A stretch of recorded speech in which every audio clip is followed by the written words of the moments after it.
And welcome back to the WODprep podcast. I'm your host, CJ DePalma, with the better host, Claire Bays, and guest of the hour, Connor McDonald, level 4 extraordinaire, CrossFit HQ. All right, let's keep the accolades going. What else? I mean, he just had a fan come take a photo with him just a second ago. Sick. All right, that never happens. Yeah.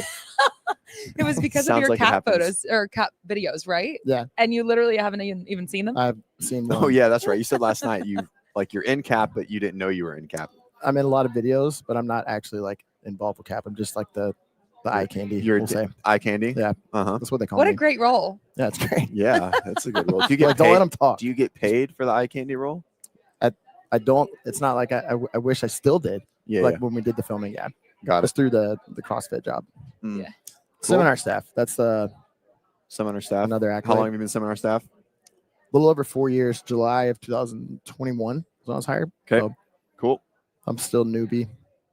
Yeah, that's like, I remember back in the day, everyone wanted it. They didn't hire anyone. And then they just kind of never continued hiring anyone. And That's people still- just stuck around. Yeah. It's like, it's wild. Most of the people I work with over there are like 10, 15 plus years, and I'm like the newest. Yeah, or, that's like so one of the crazy. What a weird concept. That Right. is weird. You really think you're one of so when is the last time that someone new came in that you're aware of?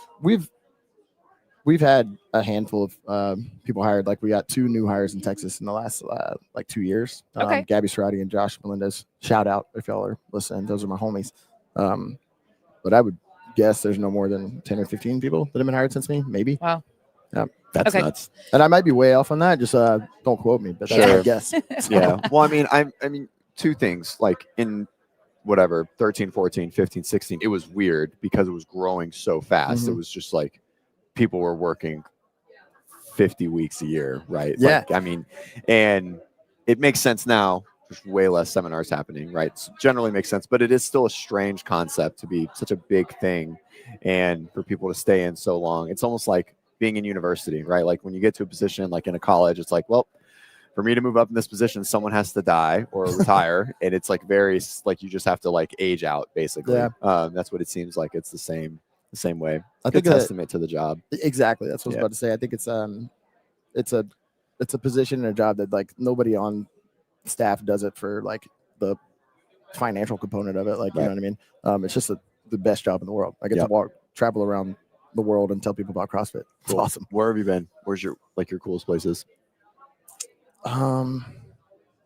I've actually never, so since about the era that you were talking about, like 2012, 16, 17, back then, the team got a little bit bigger and they make a little bit more strategic choices on like who goes where, like Sure. more regional based. Right. Like back in the day, it was like I talked to these guys like the OGs over there. They're like, you're going to Hong Kong this weekend, then next week I'm going to need you in Brazil, and then you're going to be in Toronto, and then you're in Los Angeles. Like Mhm. I typically stay in the southern region of the U.S. I went to Maine recently. Never been up there. That was cool. Mm. That's probably the coolest one, the furthest one I've been to for sure. Sure. Yeah, I haven't gone international yet. Cool. Cool. Is that in the books? Is that like something that It's doubtful. I mean, Sure. there's So many. there's a team in like every continent now. When back in the day it was like, hey, we only had 1 or 2 people in Asia, so like we got to take somebody from Oregon and Right. a guy from Texas and send him over there. So got it? not really the case anymore. So how many? Sorry, I'm. You're butchering the good. question. How I'll get many? there. How many L1s? Or do you do L1 primarily or L2?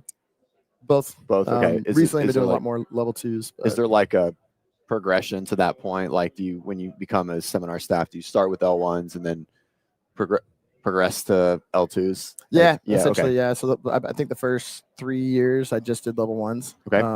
And then about a year and a half ago, I started doing level 2s. I don't know if that's I have no idea if that's unique if that's like the timeline that Sure. people do, but like that's what I did. Got it. So- And so how many do you do a year? I would say on average I do 2 a month, like two. Oh, and a half wow. a month. But it comes ebbs and flows. Like Yeah, it's sure. not like a consistent like, hey, 2 on 2 off or every other weekend. I could do 5 or 6 weekends in a row, and then I Mhm. could be off for 3 weeks, or I could do I'm coming off of 3 weekends in a row that I was off, and then I have the next 4 I'm working. Interesting. Yep. And how many have you done? Do you keep tally?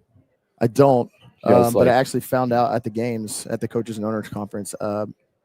One of my bosses, Joe Alexander, was introducing me to like a coaching presentation we were doing. He was like, he probably doesn't know this, but he's actually coming up on his 100th seminar. I was like, I know shit. So Yeah. I don't know That's if that's cool. happened yet. This was in August at the game. So Sure. I'm either right before 100 or like right after. So somewhere in that ballpark. Got Yeah. it. You don't get like a Pin, a something, a They give you a stripe. patch. Like I know like every 100 because that's old. Oh, okay. These guys at least. That's you may have cool. to get to like a cool number, like 300 or something before that. But Got it. Yeah. That's cool. That is cool. He's stealing that sticker. He's not supposed to take that sticker. Oh, really? No, he's got to sign the thingy. And no one's looking at Somebody him. should But it be over looks like there. a cool sticker. That was funny. So Connor is the owner of the affiliate that I'm a member at, and so yeah, that's Which a is, what's that affiliate? bartend. Yes, Bartend. bartend. Mhm. Bartend, not bartender. And every time, no T-Pain. how many Bartend. times I answered that question last Yeah. night at the Oh yeah, so many times. socials? Like, Just we a really couple. bartend. Nah, man. Yep. You have a pin? Yeah, so BAR10, that is the name of it. And it's in Georgetown, Texas, which is like really far north Austin, basically. And so right after you opened the affiliate, I was doing a road show for a brand in the space, Oh, and yeah. you had just opened, and that's how I like came there and met you. And I knew that the standard was really, really like, I was like, oh, this is a good place, but it was too far away from where I lived. And so anyway, it's been fun to be a member for, I don't know, like I think maybe a year just over now. I'm not sure. Sorry about Yeah, something like that. Since I moved up that direction. And so anyway, it's funny. All of the stuff that you just asked was basically where I was going to Sorry. start. No, Let it's me great. Take all your ammo. It's great. I got more ammo. Don't worry. I forget But- that that's how we met. Oh yeah, Was through that road the- show. Yeah. Yeah, and you were the only affiliate that didn't let us just come in and coach. Like we had our own because we came in Good for you. and we ran classes. And don't get me wrong, like the three of us that were on the road show, we all did hold L1s and I held an L2. But I wasn't even though I held an L2, I wasn't coaching actively, whatever. Mhm. And so we would come in and say, hey, by the way, we have a qualified like group of coaches Sure. to do this. And he was the only one that was like, nope. I was like, So, yeah, I like- could come take a class that I coach. Yes. Or like set up a booth. Or I didn't know that until afterwards you told me that. I was like, that's kind of funny. And you're the only one that did that. Whoops. And we did a lot of them. That's all right. No, I wouldn't say whoops. It was great. Anyway, and so, It was probably the right call. but excuse you? We've been open for like 3 or 4 months, and I was like very much Yeah, sure. gung ho. Like I want to build this culture in my gym, and like so I want to make sure that everything that happens is like, I don't know. Well, and you've done that successfully, and we're going to come back to a lot of like affiliate stuff for you because I've gotten the opportunity to experience it, and it's very different. And I've had many different experiences up until this point. So, like, I want to talk about some of the things that I think that you guys do really well because I think it's really important. But for the seminar staff stuff, you've done that. You said 2020. Sorry, did you say 2021 21. is when you came out? Okay, cool. So, and you mentioned the volume of seminars that you're doing right now. Had you noticed that? So you were doing more and then it dipped down. Are you noticing an increase basically as we see all of the marketing growing, as we see that this calendar year, we have really picked up a lot of steam as a brand again, which is so exciting, Yeah. right? Do you feel that at the seminar level yet? As far as the volume of work that I'm receiving, or just like in general, like Totally. Attendees at them, frequency of requests to do them, stuff like that. honestly, over the past 4.5 years, like there has not really been a pattern or like any like based off of anything that I'm aware of as far as like the frequency that I'm working. But I have since about the games this year, there's been a significant like positive change in just like the vibes overall. Like at seminars, like it feels like it's like we're back, you know? Yeah. Like I don't know how to describe it other than just like it feels like 5 years ago, you know? Yeah, that's cool. Do you think that's partially so? Maybe, for example, a lot of people, instead of continuing to climb the ladder and get their level 3 and continue, can't get level 4 right now, you know, but we talk a lot about like, you're the one that forced me. Oh, he got his level 3 partially because Hey. Congrats. And that was Thanks, man. partially because I was like, I'm going to get mine. And because you were harassing me. And I then, was harasses. no, it was great. I needed to be harassed and it worked and I've paid for it. Now I need to just go do it. But Was it anyway, like a competitive thing where you're like, I'm gonna get it before you? totally. I think so. Mine was up like I think today, October 25th. Okay. I'm fairly confident. Like today was His my level 2. level 2 was up, and I've traveled every week this month, and it was late August, and I was like, well, I don't really want to go spend a G travel somewhere. My wife's gonna kill me if I leave for another Let week. me just go take this test. And I was like, let me just go wing this test. And so I watched the L1 videos, and in my opinion, that was like plenty, and Yeah. they were good. That's awesome. But anyway, where I don't even know where I was going with that other than just simply, okay, so that a lot of people will wind up retaking their level 1 or retaking their level 2 instead of going to that next level. That just seems to be a common thing. So do you feel like that energy shift could be like maybe before you were seeing a lot of people coming into the seminars who were simply re-upping, and so they were just like, I'm just here to get the thing, versus the like, oh, I'm fired up, Yeah. Is there any level of that you feel like you can identify? And maybe that's making assumptions, but I'm just curious. Yeah, I mean, I'm always hopeful that that's like the case. Yeah. I think being here this weekend is like, I was actually just having a discussion with someone over there. I can't remember at the booth. We're At running the HQ booth. Yeah, we're running. Myself, Denise Thomas, Katie Hayes, and Lisa Ray ran the same exact drill that we ran at the coaches and owners conference at the games. It was great. Everybody there was like super like awesome, but I noticed a significantly higher level of just like overall like the average, like the ability of the coaches. Like most of them out there were level 3s, and it was like these guys are high level. Like it was like we got to really like crank the dial up on the coaching drills. So coming to an event like this, like when you're surrounded by people that are like, hey, I'm going to take a weekend out of my year and I'm here to get better at coaching. Like, this is what I do. This is my profession. I want to get better at the affiliate ownership or better at that. Like, I think this is the start of something that is like what you said. I think we're going to start to see more of that. More coaches that want to like crank it out, get their level 3 or become better at seeing and correcting or whatever it is. Yeah. So also coming here was something that wasn't on your radar until the games. Is that right? Or wait, no, it wasn't even on your radar until more recently, but like 3 or 4, like a month ago. Okay. Actually, Nadia, if you guys know Nadia Steele, I'm replacing her basically. She wasn't able to make it. So last minute they were like, we'll have Connor, I guess. Perfect. But the games, or I'm sorry, not the games, HQ made the decision to be involved in this event somewhere following the games, right? I think it was like around the games, to my knowledge, and I could be wrong on this, but I mean, obviously like Fern and Ackerman and most of the best hour employees are also CrossFit employees from seminar staff or whatever it is. Yeah.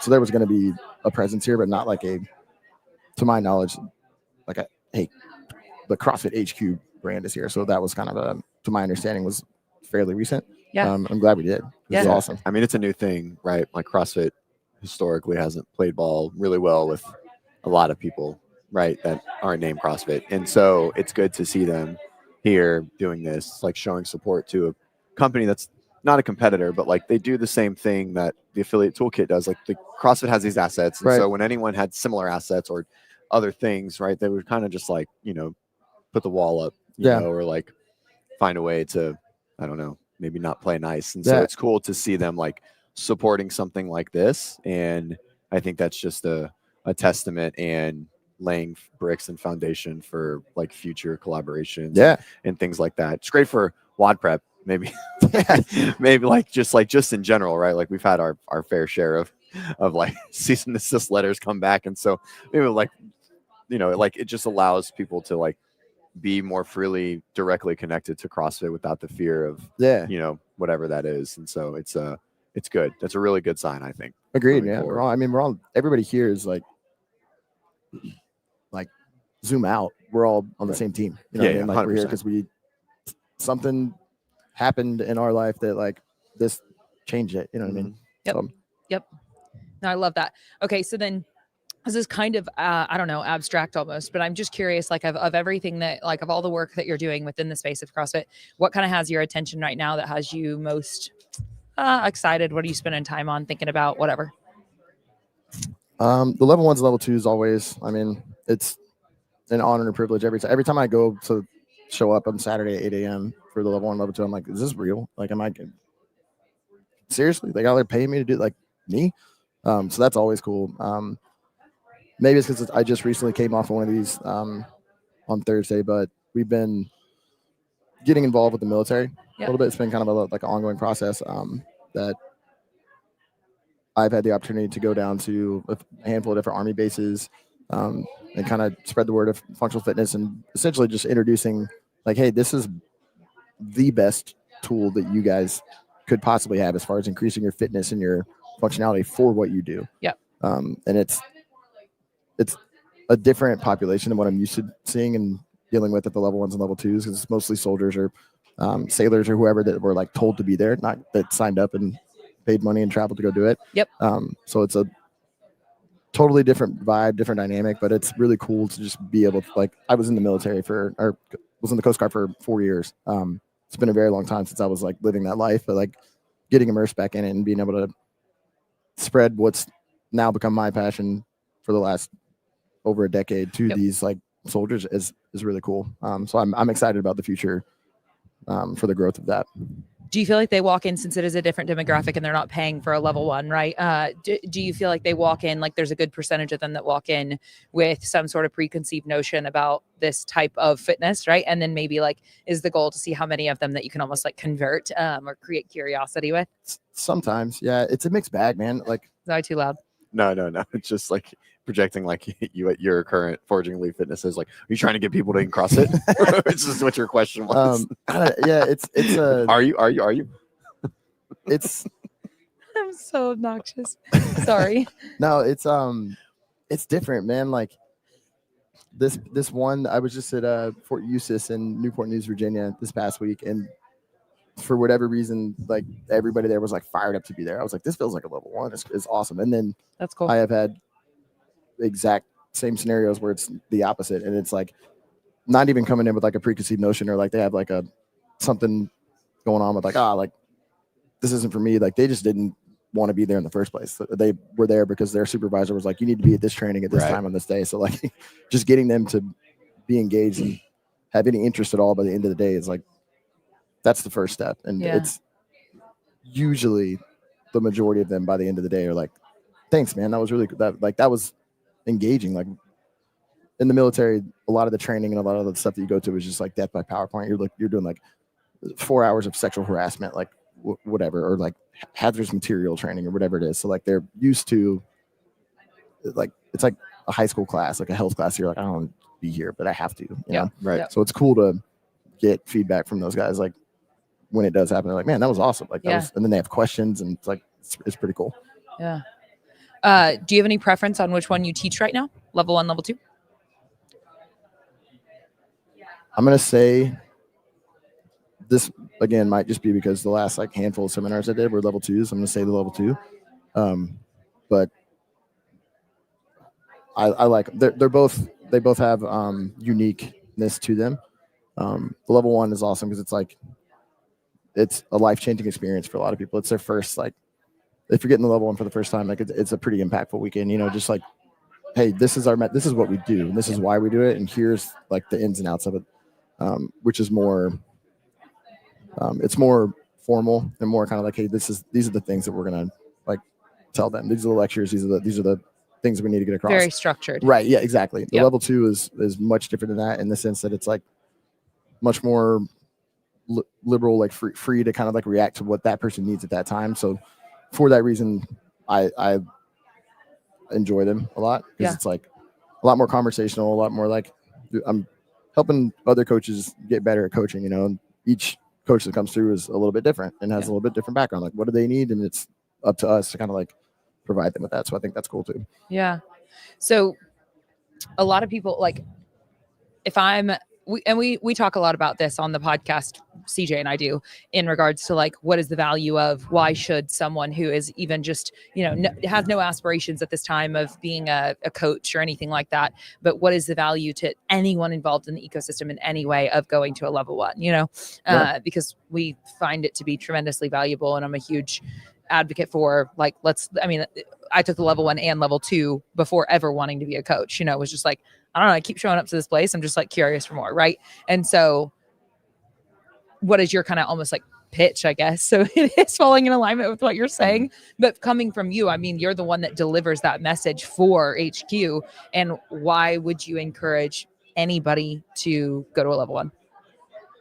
Anyone who's like involved with CrossFit, or just like a CrossFitter in any capacity, you know, yeah, what I mean? Like mom of daughter that got them involved, but is just going to the gym. I first off agree 100%. Like I've said this since I took my level 1, and since I've been on staff, obviously, like if you have the financial means, whether you plan on being a coach ever in your life or not, like take the level 1. Who cares?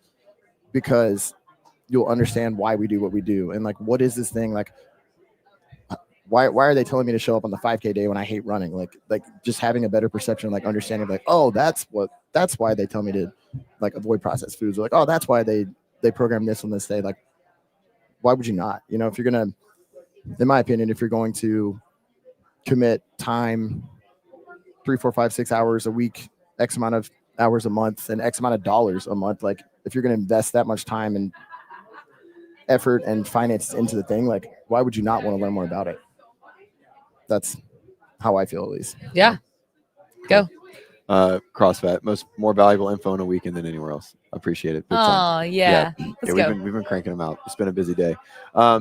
So there's certainly some people, and I'll call him out, John Young, who's like frequents my show, who's a big personality in the space. Do you know who John Young is? I'm really bad with names. That's all right. Him in He's on like the the media Barbell world, like he's actually out working on the weekends, and we're consuming the content. Sure, yeah, exactly, which is fine. Every time, So, anyways,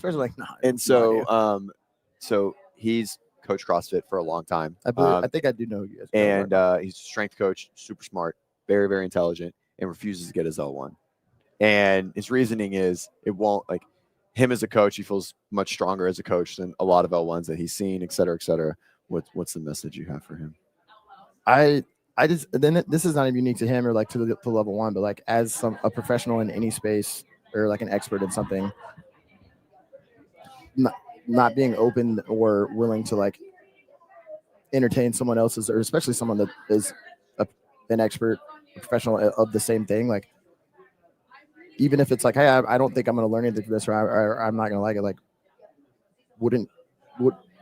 could we see a world where maybe there's value, even if you're like, hey, I took it and this is what I got from it. This is what I didn't like, or this is what I would do differently.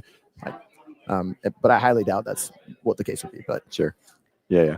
That's exactly what I told you right before we got on air. And I was talking about the conversations that we are getting to have this weekend, and how there is, as much as we're all under, like you said, we're all CrossFitters, right? There's also so much nuance to each different person's approach to it.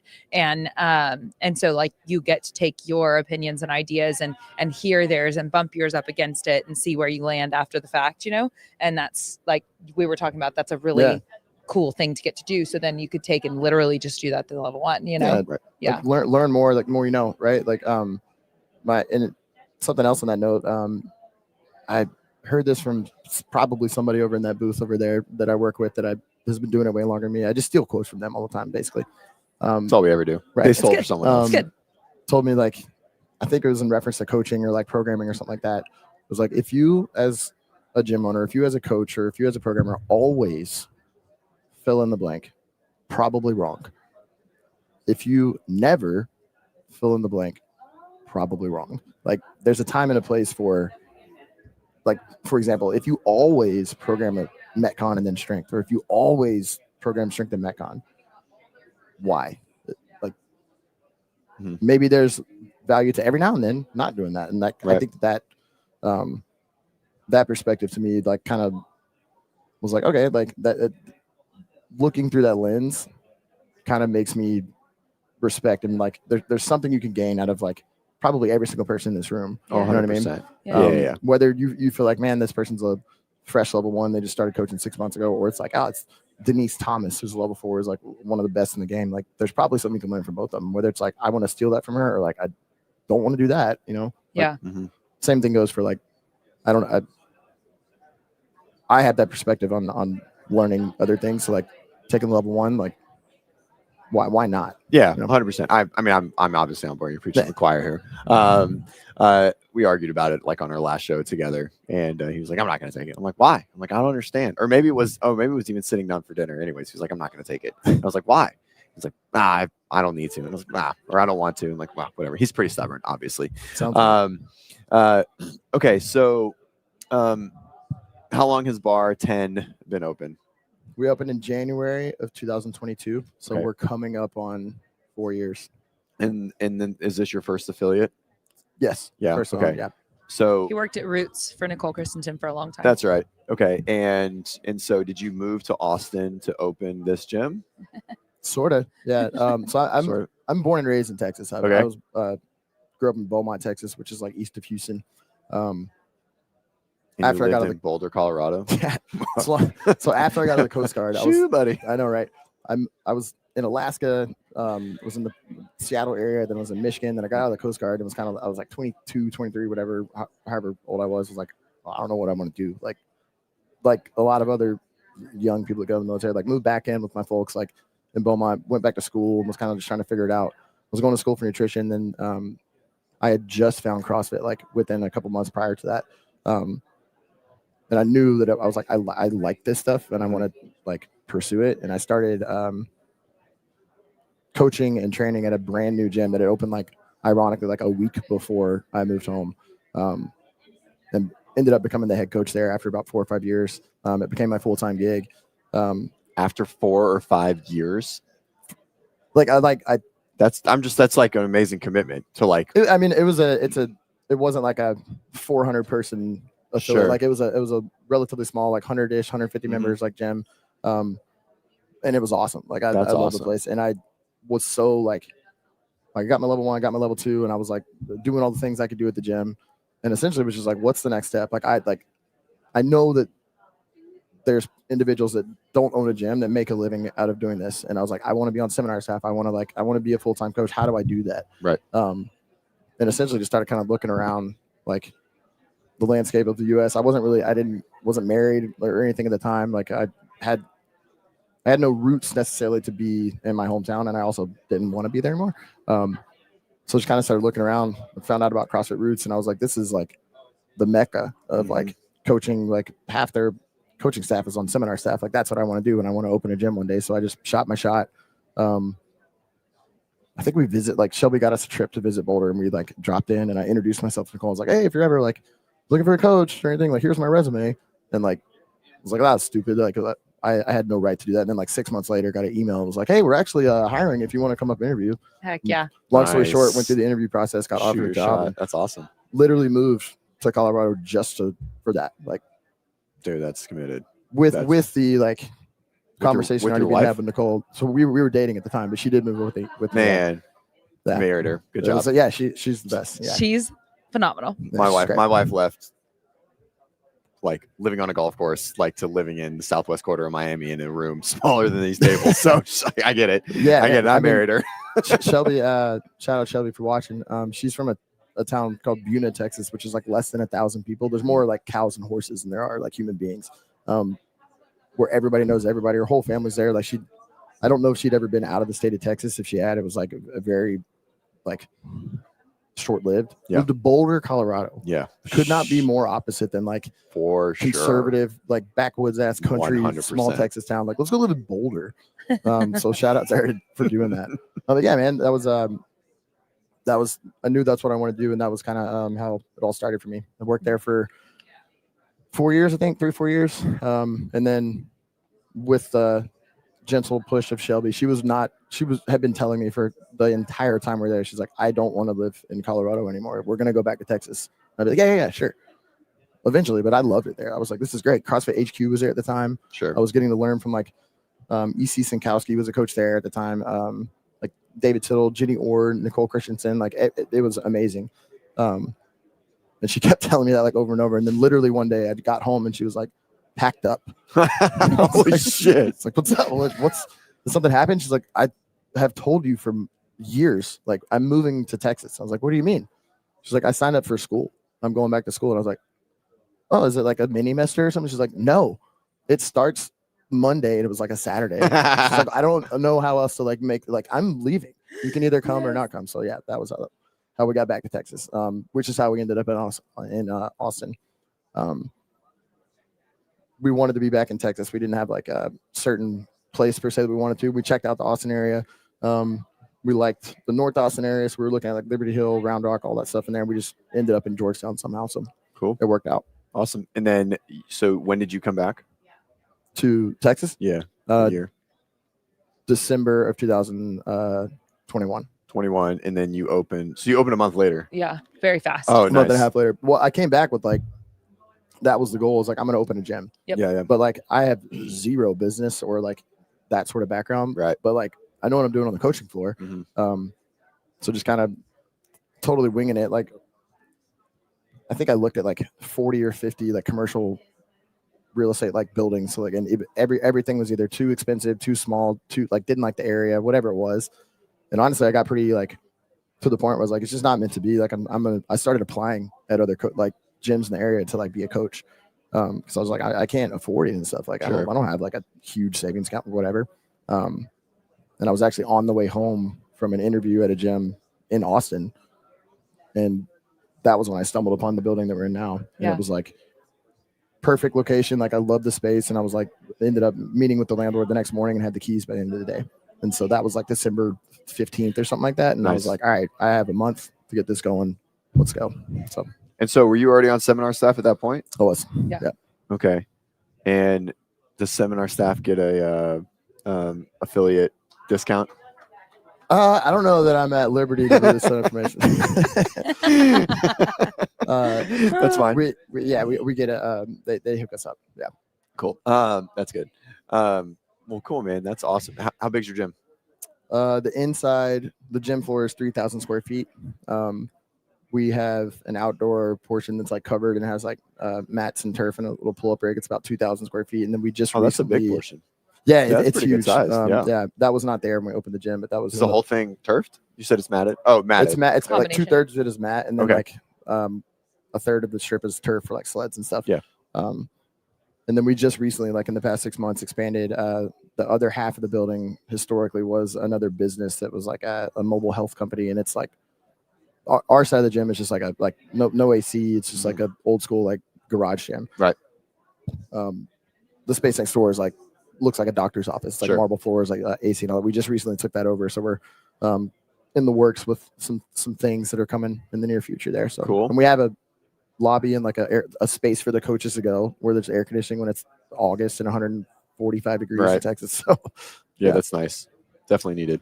And so speaking about the space and so on, one of the things that is a huge standout to me. And can you hear me okay? Mhm. I can't hear a thing, but that's okay. I can't hear me, but I can hear y'all. Let's just rock Turn with it up on the Okay. bottom of the mic. Maybe. Let's see. So anyway, that's a little bit better. Thank you. So all of your staff are level 3s, which is wild. Yeah. So one of the things, like there's a reason, because it even still, so it's a 30 to 45-minute drive for me to get to your facility. Still? I thought you moved. I did move and I moved further away, but as we've now discovered, I'll be moving again. It's not Guys, there's mold again. There's more. If you've been following along with my journey, Wild. I can't make this up. Wild. Anyway, do not enter is the lab results for people like me. So all of my stuff is in a do not enter. We'll figure it out. Anyway, I hope to be near the gym again, more near the gym. Anyway, I go there and there's one workout. It's whatever.com's doing. Well, we're like 2 weeks back, I think still, right? But either way, it's You a .com workout. Parents.com. We would do main site. Hell yeah. Yeah. And like I said, the coaches are level 3s, and there's a lot of time in that hour for the coaches to coach. And it is special to me to experience that, as I have not experienced that previously, to not only I get feedback every class, which is huge. I'm a decade in to doing this, and I can promise you Mads is going to give me feedback, and like, it's what I want. I think one of the days, like last week, shout out Mads, one of the days last week or 2 weeks ago, something like that, she even apologized. Like she said it, and then she was like, sorry, I'm being like, I don't know, she said like an asshole or something or whatever. And I was She's like, doing her job. Literally. And trust me, she never apologizes for that. And I don't know what, it must've been how she said, who knows, but either way. And I was like, don't apologize. That's why I pay you. Yeah. That's what we're paying, what my membership is for. But so I think that's something that you, as a facility, you really excel at, the coaches coaching at a high level. And so what are some of the things that you do as an affiliate to encourage your coaches to pursue a higher level of education within the space, and then also to keep that standard, because you are traveling a lot and you are not always there just overlooking everything all the time. And so what are some of the things that you're doing? Because I think that those are standouts in a really positive way.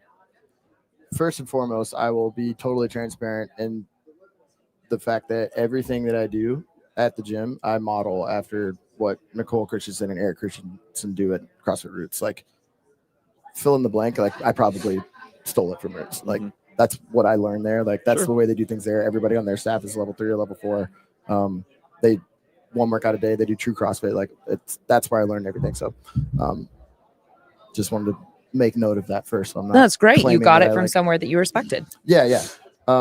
I think first and foremost, one of the things that allows for that is one of the things you mentioned, like the programming, like how many, not right or wrong, to be clear of what I'm about to say, but like how many gyms nowadays are following XYZ programming where there's 60 minutes, but they have 3 different workouts.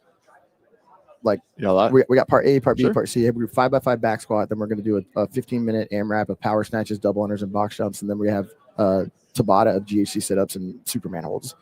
Like just simple math and times. Like if I've got to fit all that in 60 minutes, something's got to give. Sure. And it's probably going to be the coaching. It's probably going to be your ability to see, correct, and teach sound movement. So I think just that in and of itself, like setting the coaches up for success to be able to do that, like I think that goes, like, not to say that we never do like two or 3 workouts in a class. Like what I mentioned earlier is if you always or never, like probably wrong.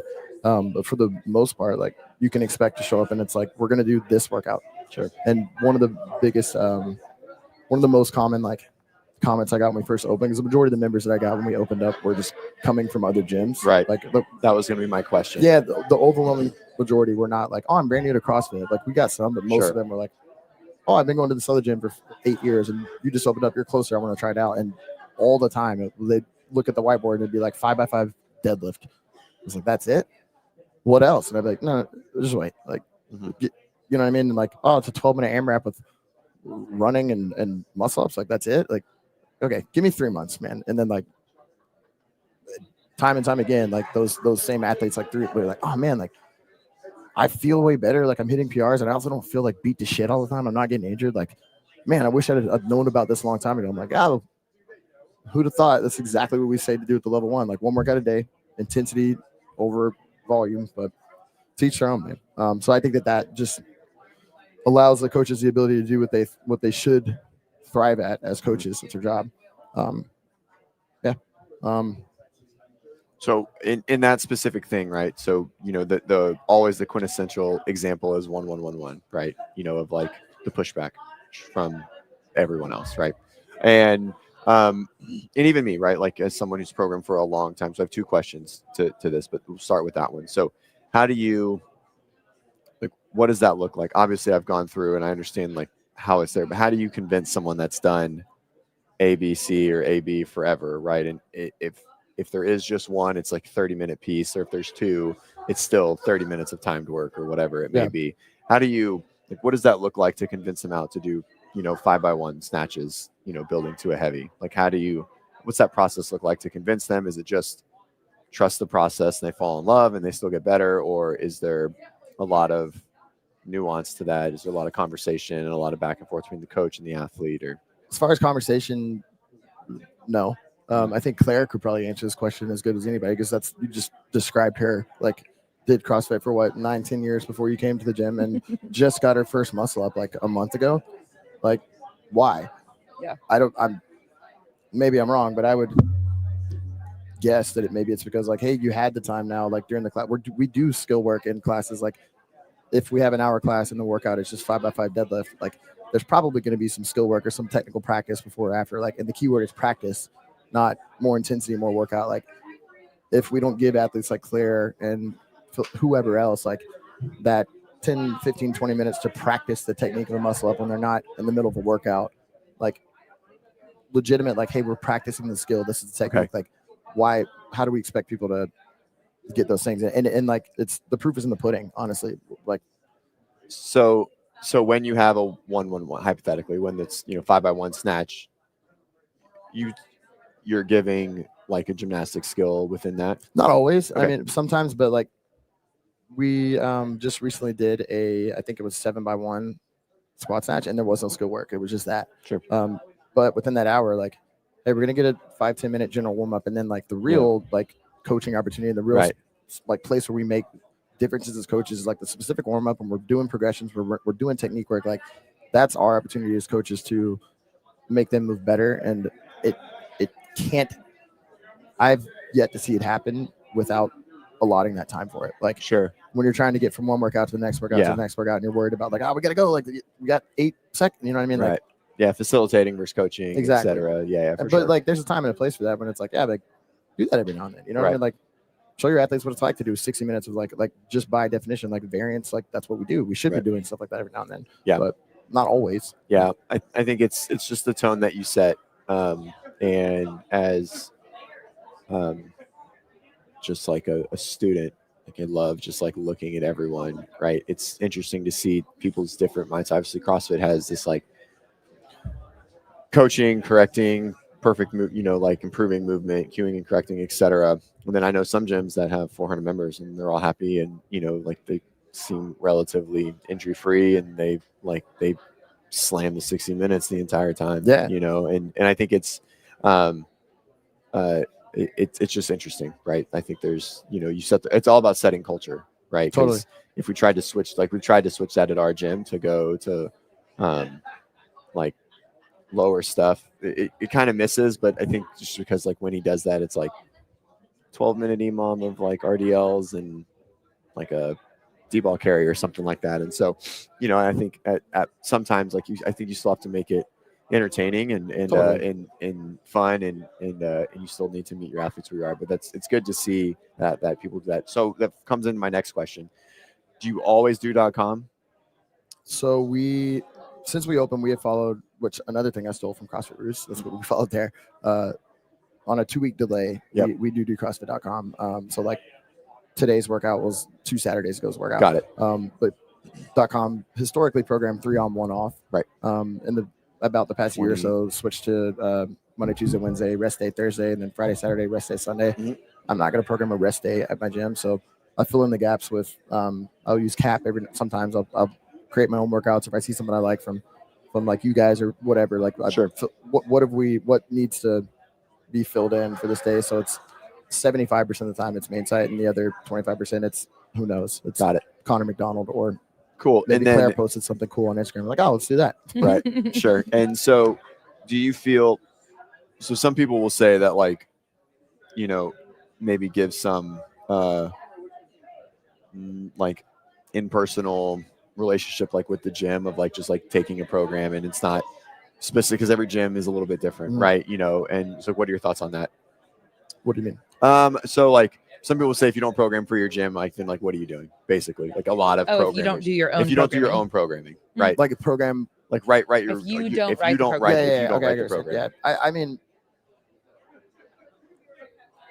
again, like I can answer that for you. Yeah, please. What I see is Connor's emphasis is entirely on empowering the coach to be a coach.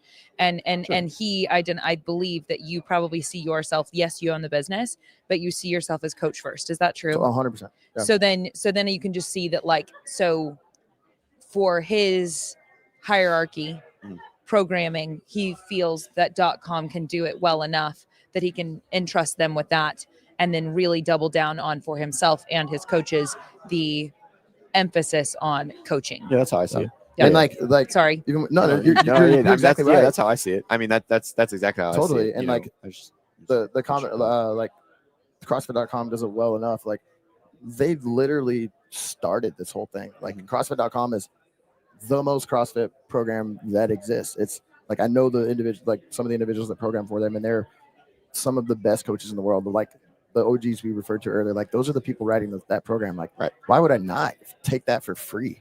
Sure. You know what I mean? Like I love programming. I've done it for years. I used to do remote individual programming for competitors, and like it's a passion of mine. Like I like to program, but I would be silly to say that myself, just me, am as good or better than those guys. Sure. You know what I mean? Like, yeah, like, I love that view. And then that gives me the opportunity to, like Claire said, to like, hey, it things come up all the time. I'm like, damn, I would have never thought of that. Or like, that workout seems dumb. And then I do it. I'm like, that was awesome. Right. Know? And then it gives my, like, because we follow .com and there's not a lesson plan provided or whatever, like my coaches and myself, we write lesson plans for the workout of the day, and that allows for variance of warm-ups and skill work and like the progression that we're going to use and that sort of thing. And like Claire said, it puts the emphasis on the coach to actually coach. Yeah. But I respect those who do their own programming, and like there's something to be said for that as well. It's just something we choose to do, and I think Claire like nailed it. Yeah, I love it. Well, there's just so many different flavors to it, and even like the idea of boring, right? Or because I think that like I would have in previous seasons thought like that's insufficient, a 5x5 or something like that, right? Like there needs to be more because that's what I knew. And then you go, like you said, experience it, and then all of a sudden it's not just that. There's so much more going on throughout that hour. You are still getting plenty of movement. A warm up is, a part of the workout, right? And so that shifted my perspective on it. And I think the thing specifically for classes, why I find this to be why I enjoy it so much. I enjoy the coaching side of it. If I want to go get more in a shorter duration of time, thankfully I've been around and I can do that anytime I need to. Yeah, there you go. And I do, if I just don't have the time to take a class or whatever, it just doesn't fit. Okay, great. I can go slam something and get out, and you do that a lot of your own, right? You just described my training program. Yes. Like, I have 20 minutes. I'm going to go do the class workout. That's right.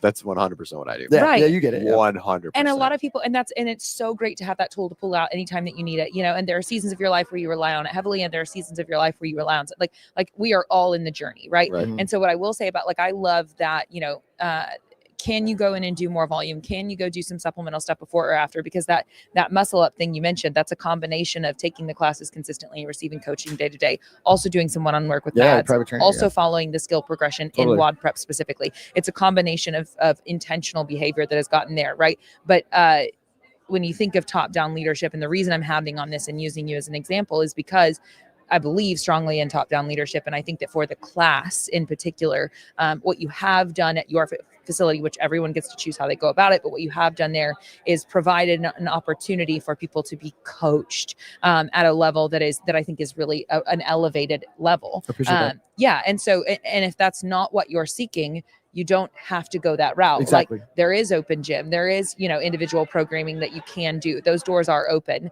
But for the standard class, that's what you're going to receive. And if you don't want that, there are so many different ones that will give you an AC and a B. But then I also wanted to then ask about your perspective on a self-led warm-up, because that is also becoming more and more popular, where there'll be a number of different tasks. And this is where, I love this, because in all of this, I'm not saying right or wrong. Same. Yeah. But there are all these different things. And so I'm curious what your perspective is. Why do you choose not to do self-led warm-ups right now? I like you said that there's not a right or wrong. And I feel that way about when we're talking about multiple workouts in an hour, like programming your own or using somebody else's, that's one of the beauties of the landscape of owning a CrossFit affiliate, or just the affiliate model. You can do whatever you want. Yep. Cool. The way you did it today and the way you do it 5 years from now probably will not look the same. Right. Exactly. That's one of the coolest parts about this thing is you can put your own spin on it, and awesome. We're on the same team. I don't remember what you asked. I'm not gonna lie. Self-led warm-ups and why you choose not to do them. I feel as if the members at our gyms are coming to you for one thing and one thing only: results. If I am a gym owner or a coach, a professional that is receiving compensation to give these people results, I am going to do what I feel provides them with the most value and gives them the most success and gives them results. And in my opinion, as a coach, that's coaching. Mm-hmm. So I guess what I'm getting at is it's another opportunity to coach, and that's it's in the hierarchy. Yeah, that's exactly. And I knew that was it, but it's another opportunity to coach. And totally. Clearly you are every opportunity within that hour to coach. And that's where, the coaches at your gym, they have to coach all hour. Damn right they do. Every hour. It's it's awesome. Is the warm-ups standardized for the day, or does each coach do their own warm-ups? Both, yes and no. So I mentioned, we write lesson plans. Okay. So the coach of that the following morning will write the lesson plan for that day. So Chris coaches Monday mornings right now. I do Tuesdays and Wednesdays. Shelby does Thursday. Mads does Friday. So Tuesday night I'll write the lesson plan for Wednesday and put it in. And that's not to say that it's a script. You know what I mean? But it is hey, this is the guide. This is the play. But you can call an audible from the play. But if we don't have a play, you can't call an audible. Mm-hmm. So it's going to be a variation of this is the general warm up. It may be slightly different if you went to another coach's class, but something that's always been as a member of a gym before I was coaching, and like I've heard this from other members like time and time again, like, oh, you went to Claire's class? Like, Claire, they did that cool warm up. Like, why didn't we do that? You know what I mean? Like, that's what message is that sending to the members? And like, then that's when you start to get like, oh, I'm gonna avoid Connor's class because he does stupid like games every time, and Claire does these badass. You know what I mean? Right. So yeah, the workout, it's not necessarily scripted or standardized for that day, but it's like this is the thing that we're going off of, and you can use that to riff off of based on who's in front of you. Sure. Like if I have, like Claire knows, we're right next to a place called Sun City, and Sun City is a community of like 20,000 inhabitants that are 55 and up. It's like half a mile from our gym. So probably 50% of my gym is like in their 60s or older. If I have a class, I love it. It's amazing. If I have a class and it's 7 of them and 2 of me, right? Like that's a different scenario than I have a class of 10 individuals like Claire. But having that, like, I'm going to give these guys a variation of this warm up or this skill work that I think best suits them, and that just having that simply as like hey, here's the base.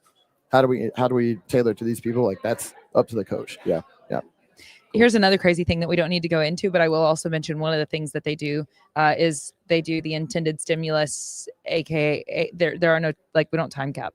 I don't believe in like everyone has had a conversation with the coach prior to the beginning of the workout and knows their exact variation to reach whatever the intended stimulus for the day is. Has it ever been you in the ass? Oh yeah, for sure. I'd be lying if I said it didn't, but it's rare. I think like another thing that I stole from Nicole and Eric at Roots, in my opinion, a time cap is a coaching cop out, because if we are doing our jobs as coaches, we should be able to provide each individual in that class. Sure. Yeah, I mean, I agree with that. Right. Like every now and then, like, sure, you're gonna botch it. Like, but if I have to rely on that, right. Then that's what's the why? Do you ever see? So like, there's obviously scaling and stimulus, like intendedness. Like, there's tons of ways to scale, and I even asked Dave, right, of like age group scaling, like specifically like weights before volume, and that's not what the L1 says. The L1 says volume before everything. It's like the first line of defense is like cut the reps, keep the movement as close as possible. Intensity would be the first thing, which could be volume or load or right. And so do you ever, man, I lost my question. Do you ever no, I don't know, it's gone. Totally gone. He really went for it. Something it. About the fact that he doesn't use time caps and they use the intended stimulus. I forgot. I got a good story. Side note, sideswipe that one. A girl that I coached, I didn't coach her at the time. She was a new member of the gym, and not really that new to CrossFit, maybe like a year, but she was pretty hard-headed, and we did Diane like in like our competitors class. Yeah. And so she couldn't do handstand push-ups, so she can't do them. Okay. But she wanted to RX it. Guess how long it took her? Just guess. I'm just going to pretend this didn't happen. I mean, if she can't do them and they were in it. And no, she did do them. Okay. She got her first by attempting the workout. Just assume how long it took. Just give a guess. I don't know. It's like 63 minutes. Okay. So she attempted like hundreds of handstand push-ups. And she did get one. Yeah, she got him. Yeah. I love that for her. Doing it and getting her first one and finishing. I don't know, maybe. God, I don't know. Hey, man. She got her first one. She did. That was her workout. That was her workout. Do hundreds of handstand push-ups. Yeah. I was kidding. I know. Yeah. And some days they're okay, and some days they're trash. I have my thing. So, do you ever see a point where, like, when someone is maybe very aerobic, like has a lot of capacity, but they need the load, right? Do you is there ever a time where you see, like, you keep it? Obviously, you don't do time caps, but do you see it where, like, you leave it as is or leave the load as is, even if you know they're going to go slower? Like, where do you, like, when you're making adjustments, how do you define that with the athlete, like where their scale needs to be? Yeah. This is kind of on the same vein of what we talked about with the warm-ups. Program and warm-ups. Yep. When the coach writes the lesson plan for that day, they will write, like, these are the scaling options for today. Hey, today we have chest to bar pull-ups. The scaling option today, let's say it's 21:59 chest to bar pull-ups and 500 meter row in between each one. That would be a shitty workout. Yeah, it's off the dome, man. Maybe I should program. But no, like let's say it's right. Rapping. Let's say that it's that, like the coach will write specific for that day, like these are the scaling options for today. And because I have different coaches that write lesson plans each day, and because I encourage them and tell them like, hey, I don't want to always do banded pull-ups for like whatever we did last time for chest to bar pull-ups, like Sure. do a do different something scaling different. option today. If you see something that you're like, man, that would be cool, like get as creative as you want.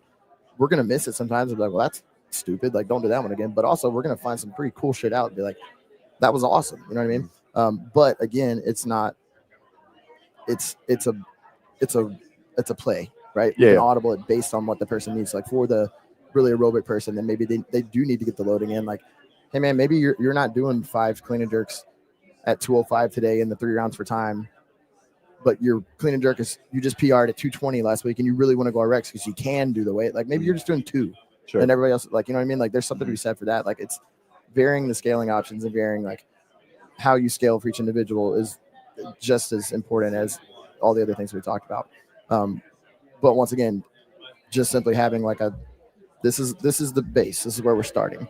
But if I have the athlete that maybe that doesn't fit them, and I can give them something else. But you got to have something to go off of. Sure. Well, and a huge tool that they use as well, because they just do the one workout, then also one of the tools that they use to find whatever scale should be appropriate for that individual for that day is they do some mini tests prior to the workout. So like we work up to whatever we need to, whether it's whatever skill, whatever loading, whatever it is that we're going to be using for the workout. What? Nothing. Continue. I've go ahead. Finish. Did someone do something behind me? No. Continue. Okay. You said you have a mini test. That would be so sad. I would cry. So, cry. Anyway, and that's a good way to then like introduce the athlete in the class to some variation of what they're about to do so that they can quickly be like, okay, that seems. It gives the coach credibility and like puts more buy-in. That's one of the questions I get to level 2 pretty like commonly. Is like, well, what if I have the athlete that like they always want to go RX and I know they shouldn't, but they're just stubborn and they won't listen to me, and then they always get time capped. It's like, well, like stack the deck in your favor, man. At the whiteboard, like, hey, we have these 5 clean and jerks at 205 today. I expect you to be able to get those done in under a minute, even under fatigue. Boom. I've laid the landscape. Like that's pretty explicit, black and white. Like you should be able to get this weight done in under 5 minutes or under a minute under fatigue. Mm-hmm. So in the warm up, maybe we're going to do 3, and I want to see you be able to get that done in under 30 seconds. Right. Yeah. But like you're fresh and it's a little bit faster, but remember, we want to be able to, and then I have the athlete that's like, well, I really want to do 205, and they get 1 and they're starting their second rep at 28 seconds. It's like, oh yeah, like coach, I can do this weight. Like I know you can, but remember, hey, we're looking for it to be this speed, and it didn't happen. So right. I'm like, yeah, I guess you're right. Like set yourself up for success and not having to have those uncomfortable conversations by like telling them straight up front. And then it's like, do I trust my athletes? Like, if I'm like, hey, I want you to choose a weight that you can do 10 plus unbroken, am I just going to assume like, yeah, like they know themselves that they can do that? Like, sure, some of them, maybe. I'm an idiot. Like, I'm hard-headed. I would be the person that's like, yeah, I can do 10 unbroken, and I'm doing singles on the, you know what I mean? Right. Yeah. Like, show me. Show me. Yep. Like, and then if you can't do it, like, that's just not the way for today. And then you don't have to have as many of those, like, uncomfortable conversations or, like, checking people's ego. It's like, oh, man, we said we want to do 10 unbroken, and you did 7 and failed the 8th rep. Like, it's just not the way for today. Right. You know? Yeah. Yeah. So I think there's just some really cool things that I've gotten the opportunity to experience there that I think are worth like we talked about. It's not right or wrong. You have options. And I think that there are a lot of really cool things about the way that your coaches coach classes. And I think it's worth drawing attention to, considering that we're here doing this. Is anyone, well, I guess there's not an L4 anymore. Is anyone trying to like, he's an L4. Yeah. You know what I mean? Like, are any of your coaches like on that path, or like, are you mentoring any, or like, but like, is there a current L4? Or is there's not. There's not. Okay, they took it away for whatever intern they're time. They're revamping it right. And it seems like it's not it's not coming out tomorrow. Like they're working on it. I have been hearing a lot more about it in like the recent months. I'm not on the team that like develops the training certification team. But I do know that like they are actively working on revamping it, and it's going to come back. I don't know when or what it's going to look like, but I do know that it's actively in the works. And I would bet large amounts of money if we pulled in all five of my coaches right now and asked them if they like want to get level 4. I bet all 5 would be like, yeah. Oh yeah. As soon as it's done, I'll do whatever I need to make those moves. Yeah. Yep. Cool. By the way, someone that I'm assuming this isn't their name, the SS Dro said they went to high school with you, and seeing you pop up on here is Who is Wild. it? is cool, It is says wild. The SSDRO. Yeah, and it says way to go, brudda. So Thanks, man. anyway. Who is it? I don't know. They knew me in high school. That's terrifying. Sorry, man. Yeah. Sorry for whatever And- I did. Anyway, you got anything else?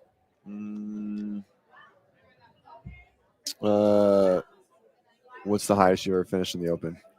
Ooh, get him. Like the best rank. Yeah. I was in the. I could be way wrong on this, but I think I was like just under. I was like 100 and something, 180 or something like that. In the world? Yeah. Yeah. What year?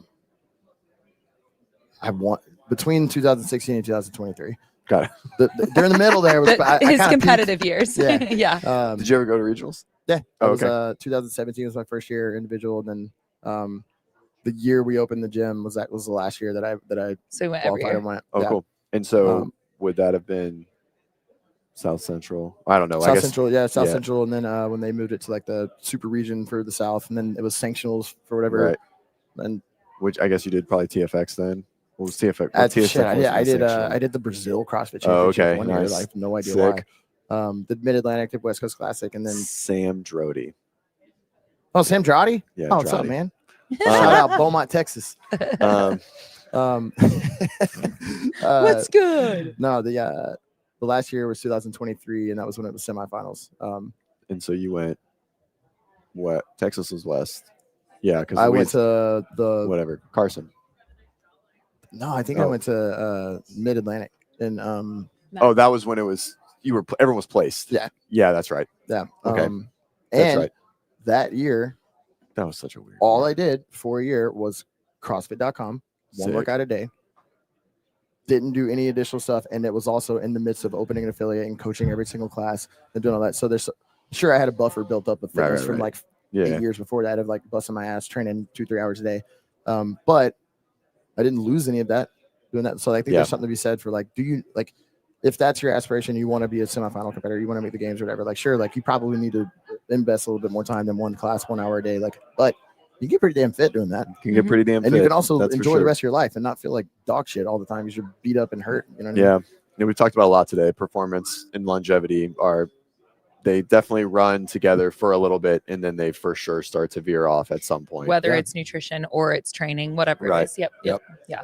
So Yeah, we've covered the gamut on those today. It's been a really good day of like just such a broad range of topics within this umbrella. That's cool. Yep. Really This cool. is the place to do it. Y'all got everybody. yeah, we've had You know what I mean? yeah, we've had a lot of people on. It's been fun. Y'all should get Nicole on here. Christensen? Hmm? I reached out to her. You did? Yep. I'll go say something to her. 'Kay. And then tell her that everything that she says, like, oh, Connor said that. He said that he came up with that. Perfect. So Connor said he taught you this. Perfect. Crosshat said CJ comparing his open results after the show. Oh no, I'm not that fit. I'm not that fit. I'm immediately gonna go do that because I may be way wrong. I know it was 1, 2, or 300 something. No, he looks more fit than me. Either just way, he sitting did next to him, so it's semifinals fun. for Yeah, like yeah. 5 years never or got longer. I got smoked every time I went. I was good enough to make semifinals, and I go and get like 28th out of 30. Like I'm Hey, just happy to be here. You're guys. there, man. Dude, that was Which is a it. huge feat in and of itself. Yeah, for sure. Yep. Cool, man. Thank you for your Awesome. contribution to the space. Like Yeah, definitely. being on seminar staff, somewhere around 100 seminars taught. Like also, like I said, it's a special thing for me because I get to go experience how you choose to run your affiliate and how your coaches coach. And so it is just really special to get to experience. Yeah, it's cool. Yeah. Thanks for having me on, guys. Yep. Cool. All right, guys. Thank you much. Thanks for being here. Thanks, Connor.